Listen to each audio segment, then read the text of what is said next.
que dessa vez ele falou sobre a tensão entre o ministro Alexandre de Moraes e os Estados Unidos. A fala acontece depois da decisão do governo norte-americano de restringir o visto a autoridades brasileiras e de enviar carta aqui com críticas a Moraes. Thaisa, como foi essa fala do presidente? Você que acompanhou diretamente o local aqui em Brasília, onde ocorreu a convenção do PSB, essas mudanças do lado da esquerda, mas também a oportunidade do presidente Lula encarar outros assuntos, né? E falar publicamente aí para todo mundo que estava lá. Sem dúvidas, Basília, e essa fala de Lula vem justamente na esteira desse anúncio do secretário Marco Rubio dos Estados Unidos na tentativa de fazer uma sanção a Alexandre de Moraes. Embora não tenha citado o nome do ministro, ficou claro diante das reações que foi um recado ao Supremo Tribunal Federal Brasileiro. E, segundo Lula, Eduardo Bolsonaro está atuando contra o Brasil e que precisa, então, ser investigado, conforme Alexandre de Moraes já abriu esse inquérito, então, após um pedido da Procuradoria-Geral da República. Lula disse que é necessário não criticar a justiça dos outros países. Ele disse, eu nunca critiquei a justiça deles, porque eles querem criticar o Brasil. Eles fazem muitas coisas que eu não concordo, guerra, tanta coisa, mas eu nunca critiquei. Então, Lula pontua essa intromissão, como ele coloca, né, como se fosse, não cabe aos Estados Unidos trazer esse assunto à baila. Então, é isso que fala Lula, e ele fala isso na esteira de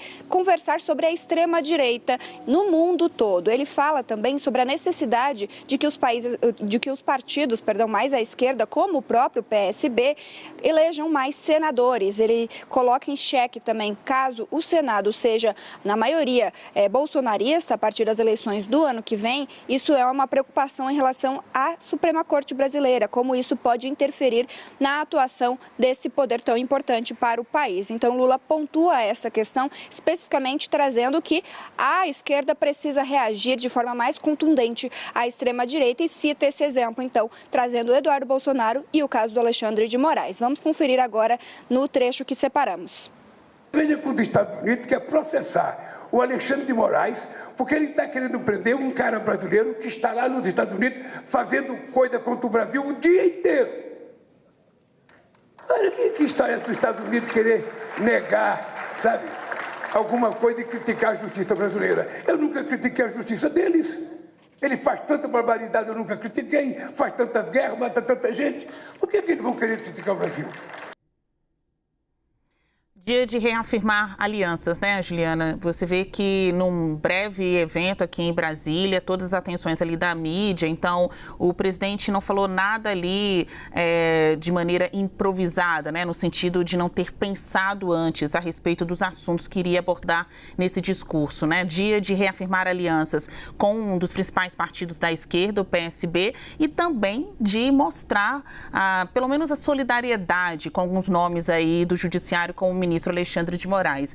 Juliana, essa fala do presidente, na sua avaliação, demonstra a posição do governo brasileiro em relação ao ministro Alexandre de Moraes e contra a posição dos Estados Unidos?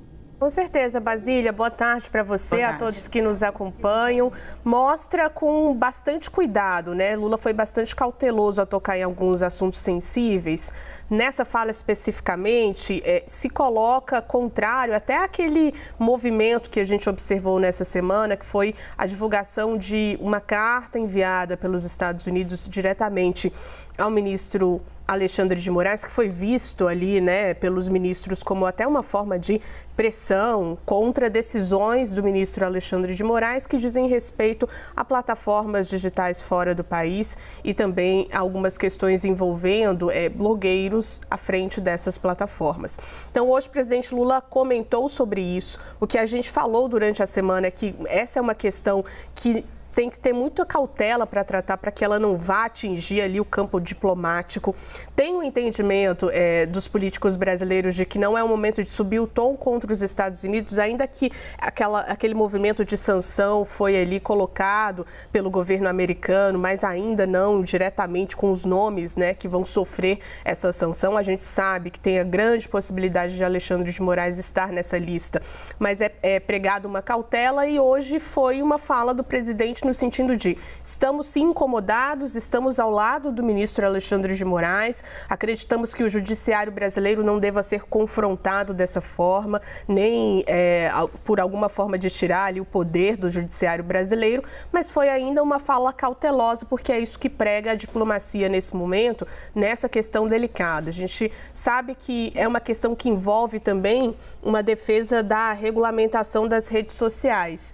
E esse assunto vai ser bastante tratado nessa semana, com a possibilidade da retomada do julgamento lá no Supremo Tribunal Federal. Então, como é um assunto que envolve muita coisa, teve um cuidado, principalmente do presidente Lula, na verdade, não citar diretamente Eduardo Bolsonaro, que seria aquela pessoa, né, que, de acordo com o PT pediu inclusive isso num pedido de cassação recentemente, estaria em conluio com congressistas americanos, atuando contra o judiciário brasileiro.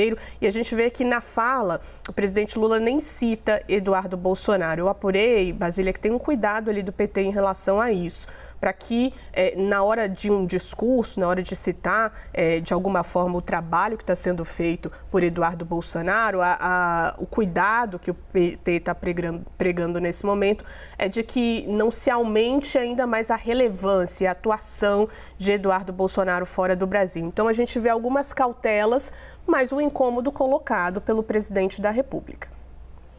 Para alguns integrantes da política, né? Não é uma coisa que esteja exclusiva ali nas mãos de quem é da direita. Fale bem ou fale mal, mas fale de mim. Então, realmente, ficar falando muito desses nomes, seja de um lado ou do outro, mas ser o seu inimigo político ou o seu adversário político, ficar falando demais dessa pessoa, traz os holofotes para ela, enfim.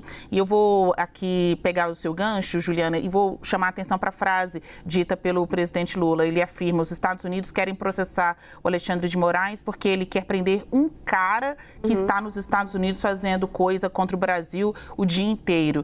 Então, ele se refere aqui, mas sem citar o nome, como você mesma explicou, Juliana, ao deputado licenciado Eduardo Bolsonaro.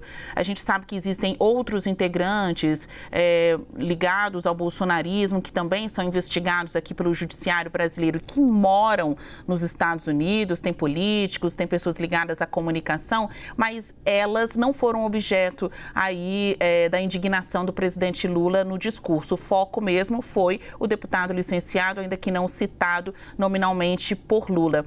E é importante essa fala do presidente, porque amanhã é dia de depoimento aqui em Brasília. O líder do PT, Lindbergh Farias, aí um petista que vai mesmo ter que falar de Eduardo Bolsonaro, já que foi chamado na Polícia Federal para prestar depoimento. Ju? Nesse ponto, só um adendo, Basília. Ele foi tão cuidadoso que a gente está tentando decifrar aqui o que disse exatamente o presidente. A gente não sabe se ele está falando sobre Alan dos Santos, né, que sim tem uma prisão decretada pelo ministro Alexandre de Moraes, ou Eduardo Bolsonaro. Esse não tem prisão decretada pelo ministro Alexandre de Moraes. É importante a gente ressaltar isso. Mas tem uma investigação agora que vai ser feita justamente pela atuação, para que o Brasil, né, o judiciário brasileiro entenda qual é, de fato, a atuação do deputado federal fora do Brasil. Então, teve uma cautela do presidente ao não citar esses nomes, mas deixar ali a mensagem.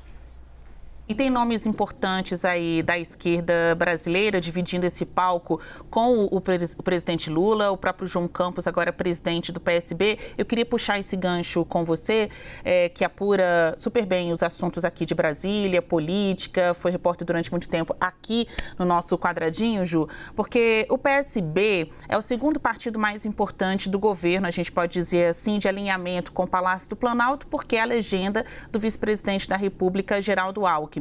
O primeiro, e não poderia ser diferente, mais importante, é o PT, porque é o partido de Lula. Mas quando o assunto é valorização de novas lideranças, né, renovação dos quadros políticos, pensando na política do futuro, o PSB é o primeiro disparado, a primeira legenda mais bem posicionada no campo da esquerda. Você observa que quando o PT caminhou ali em 2022, 2022 para formar uma federação, um conjunto de partidos, conseguiu dar as mãos ao PV, ao PCdoB, mas o PSB, por mais que fosse a legenda do vice-presidente, não quis entrar nessa parceria tão amarrada com o PT, porque tem estrela própria, né? Fazendo aqui um trocadilho com um símbolo que é do Partido dos Trabalhadores. O PSB sonha, sim, no futuro, alçar voos maiores, até encabeçando uma chapa à presidência da República. Agora, para 2026, Juliana, levando em consideração essa dobradinha que Lula faz com Alckmin, seu antigo adversário político, na época do PSDB, algo que ficou muito para o passado. Você acha que teremos novamente PT-PSB em 2026? Difícil, Basília, e aí chama atenção até para uma apuração do Gustavo Uribe dessa última semana, que é justamente sobre esse casamento que não sai do papel de jeito nenhum, né? Há integrantes do PSB que pregam, sim, que continuem na vice, né, numa chapa, numa composição com o presidente Lula, na esplanada dos ministérios, fazendo frente aí a essa atuação da esquerda, mas não nessa federação com o PT. E aí eu lembro que eu acompanhei essas discussões lá em 2022, 2023, ainda estava nessa discussão sobre a possibilidade desse casamento, e o que os integrantes do PSB dizem é o seguinte: olha, o PT quer ser sempre maior do que a gente, coordenar diretórios que para nós são muito importantes. Então é um casamento que é muito difícil por conta de disputas e alianças em diretórios estaduais, né, em alguns pontos específicos do país. Porque um casamento não é só ali a questão da cúpula, da presidência da República, né? Um casamento diz respeito também a uma divisão de poder em diretórios regionais, estaduais, e esse casamento é muito difícil entre PSB e PT. E aí tem esse outro lado, PSB entendendo que encontrou um caminho para esse ponto que é essencial que você traz, que é uma atualização, né, das cabeças ali do partido. Hoje eles têm duas estrelas jovens, né, que chamam bastante atenção e que mostram ali um entendimento do partido em relação a investir. Tabata Amaral e João Campos, 2 pontos ali, 2 investimentos que foram feitos e deram certo, e o PT ainda está tentando encontrar ali um caminho para que isso seja feito, mas está muito atrás do PSB quando nós falamos em renovação. Então tem diferenças muito grandes entre os dois partidos no que diz respeito aos diretórios estaduais, mas tem um interesse muito grande do PT de caminhar ao lado do PSB, justamente porque essas duas figuras, especialmente João Campos, despontam, né? E podem ser aí trunfos interessantes para as próximas eleições.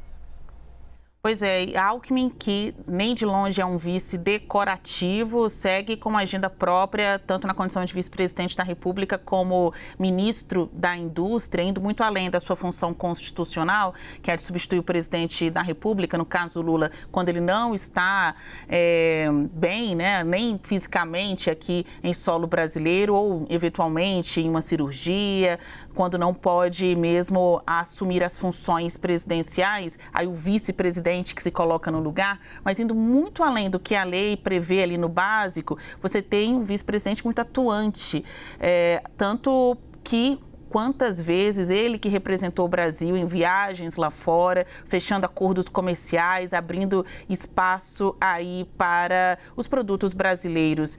E chama atenção também o papel importante do PSB, fiel ao PT, fiel ao governo, em votações que já aconteceram, como arcabouço fiscal, e que ainda tem pela frente, como a própria isenção do imposto de renda, que é uma pauta que o Congresso diz é nossa também, independentemente de lado político, mas está caminhando muito lentamente. Para quem vê nessa proposta um tema com tantos dividendos, com tanto apelo político para 2026. Vamos acompanhar.